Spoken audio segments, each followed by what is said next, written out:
Hi guys, welcome to another video from Overbite Gaming, and today we're taking a look at Still Wakes the Deep DLC, Siren's Rest. So Siren's Rest is set 11 years after the Bearer D was destroyed. Why don't we do the check? That could have been a spoiler, whatever. In Still Wakes the Deep. And you play a saturation diver called Mary to go down and take a look and try and recover artifacts and see, have a little bit of investigate really. It's not as horror based as Still Wakes the Deep, because there's just not as much going on down there. Essentially, it's more of an exploration type game rather than the sort of more sort of survival horror kind of deal on Still Wakes the Deep.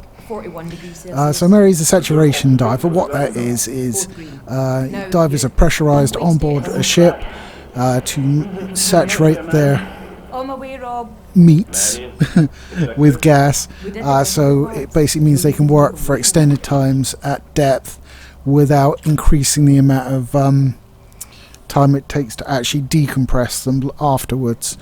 Still takes a while, from days to weeks, but could be worse. It just makes it more efficient to have them sort of working in long shifts down there.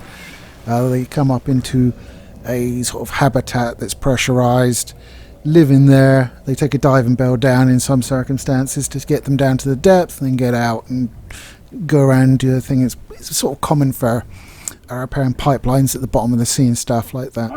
This one caught my eye because I literally just watched Last Breath when I heard about this, which is the story of a saturation diver that gets cut off from his umbilical and should die, but doesn't.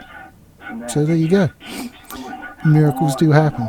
But in this case, you're playing saturation diver, so they go down in a suit. It's not like a newt suit or anything because they're already pressurized, as I say.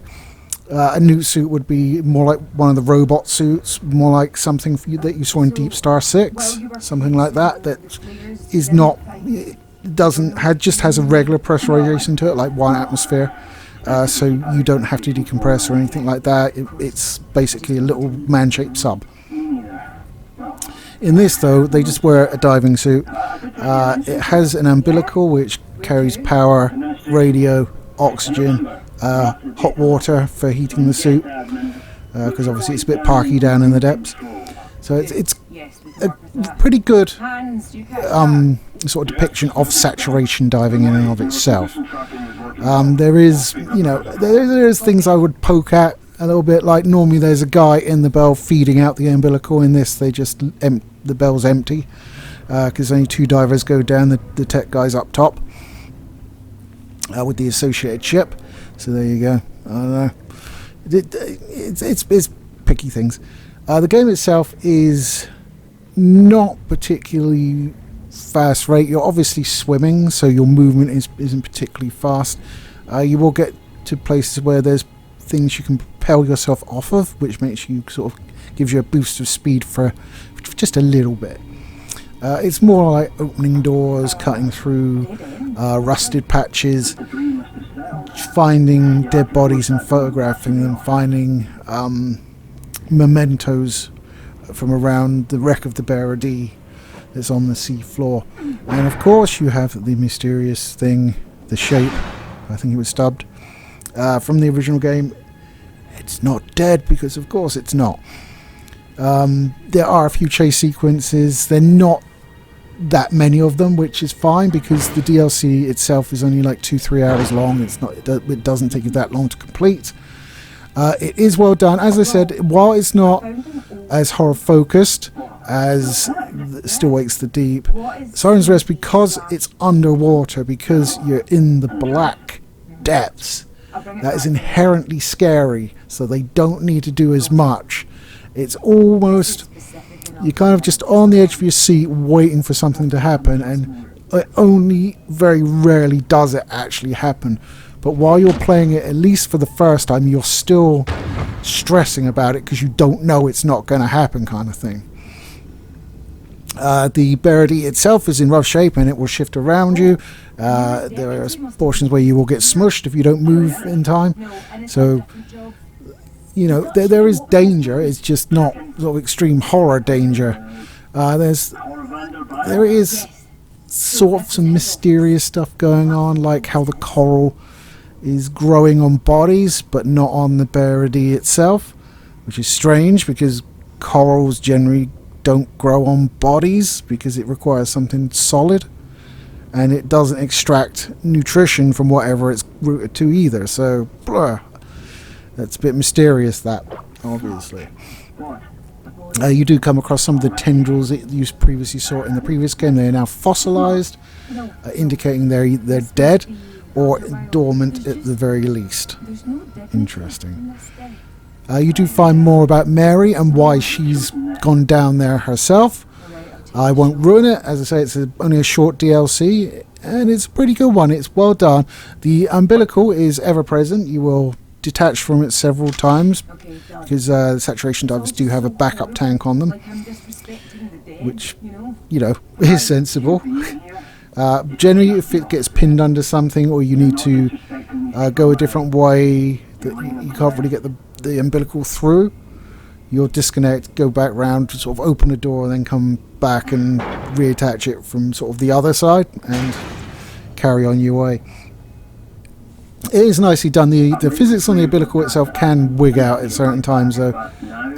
It will occasionally make you jump because it's floating around behind you, and if you turn around, it's like in your face sometimes. And you're like, whoa, oh, fuck, it's my umbilical, you twat, kind of thing. But I actually really enjoyed it. As I said, I just watched Last Breath, so it was very nicely timed. I do have somewhat of a fear of like deep water and sort of in the dark and not knowing what's under you, what's just feet away from you that you can't see because it's just out the range of your lights, that sort of thing. It's not crippling or anything like that. I mean, it's only going to affect me when I play the game. Now sharks, now there's something else. If you haven't seen it, you should watch Snare and I doing a let's play of what was it? Shit, I can't remember what it was called. It's the shark multiplayer game. Depth, I think it was Depth. Yes, when I finished my go and handed it across the Snare, even he was like, Jesus Christ, you've got a puddle of sweat on your mouse, Matt. Yes, do not oh, excuse me. Do not like sharks. I blame my father for that one, chasing me around nature cards while I was 3. Bastard. Anyway, guys. Still Wakes Deep. It's DLC. I can't remember the name of it anymore. I've gotten very little sleep over the last few days, so I'm looking. Siren's Rest. I cheated. There you go. Siren's Rest. It's what it says on the tin. It's only a couple of hours long. It's not as involved a game as the main game itself. It's certainly not a Still Wakes the Deep 2 or anything like that. It is just a little 2-hour exploratory expansion that you can play if you want to. It's accessible right off the main menu, and you sort of click on it and it sort of goes under the water to the diving bell, which is quite a nice touch.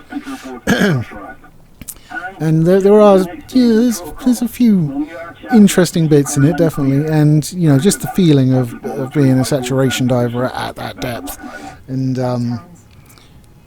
how vulnerable it is, because that is, you know, being a saturation diver pays really fucking well because it's so dangerous. I mean, they're looking into stuff that's happening to them just as a consequence of doing the job. It's not even an accident. Like, they're thinking maybe there's conditions with the bones caused by the formation of the nitrogen in the body, stuff like that, just from being, you know, saturated. So the more study is needed. It's pretty preliminary from what I understand. I did do a quick bit of looking about before recording today, just so I'd make sure my understanding of saturation diving was accurate, basically, or as accurate as I can elucidate. So there you go. Very dangerous, which is in of itself scary. Deep sea, which is scary. You know, can't see anything. It's cold. No sound. Well, there is sound because you've got you get kind of like muffled noises like you would expect. So it does quite a good job there, to be honest with you.